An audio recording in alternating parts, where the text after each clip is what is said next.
Sunday Sundarakanda రచన Shri సుందరదాసు MS Ramarao గారు. ట్రాక్పై గానం గాన కళారత్న శ్రీ వెంపటి సత్యనారాయణ తెనాలి. వ్యాఖ్యానం విశ్లేషణ సహజ కవి డాక్టర్ అయినాల మల్లేశ్వరరావు తెనాలి.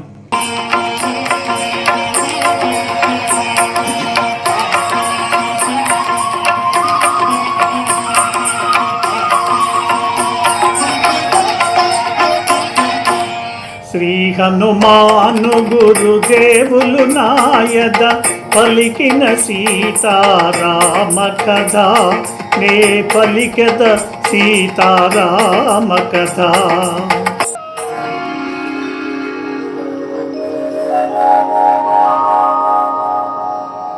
సీత జాడకని మరలిన చాలదు, చేయవలసినది ఇంకను కలదు. కల్పించుకొని కలహము పెంచెద, అసుర వీరుల పరిశీలించెద. రాక్షస బలముల శక్తి గ్రహించెద, సుగ్రీవాదులకు విన్నవించెద అని హనుమంతుడు యోచన చేయుచు తోరణ స్తంభము పైన నిల్చెను.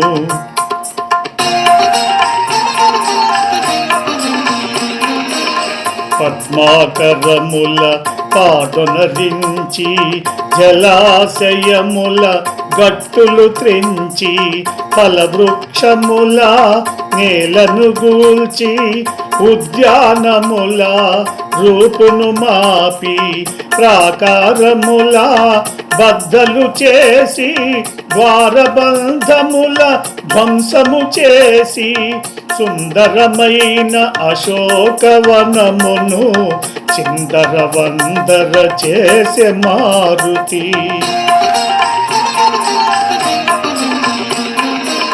మృగ సమూహములు భీతిల్లినవై తత్తరపాటుగా పరుగులు తీయగా, పక్షుల గుంపులు చల్లా చెదరై దీనారవముల ఎగిరిపోవగా, సీత ఉన్న శుంశుపాతరువు వినా వనమంతయు వినాశము కాగా, సుందరమైన అశోకవనమును చిందరవందర చేసే మారుతి.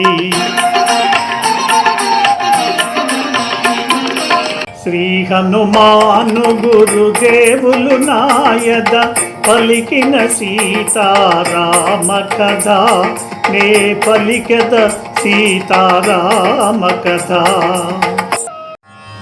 ఆంజనేయుడు సీత అనుమతిని తీసుకొని ఆకాశంలో ఉత్తర దిశగా పయనమయ్యాడు. సీత జాడ తెలుసుకుని వెళితే చాలదు, చేయవలసినది ఇంకా చాలా ఉంది. లంకలో కొందరితో కావాలని కల్పించుకొని కలహం పెంచుతాను. అందులకు రాక్షస వీరులను పరిశీలనగా చూస్తాను. రాక్షస బలాల శక్తి ఎంతో తెలుసుకుంటాను. ఈ విషయాలన్నీ సుగ్రీవాదులకు చెబుతాను అని హనుమంతుడు తనలో తాను అనుకొని తోరణ స్తంభం ఎక్కి నిలబడ్డాడు.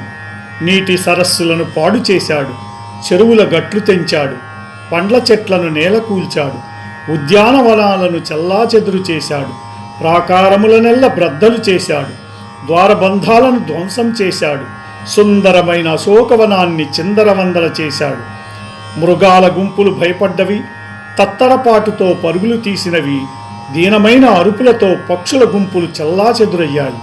సీత కూర్చొని ఉన్న ఇరుగుడు చెట్టు తప్ప వనమంతా నాశనమైపోయింది.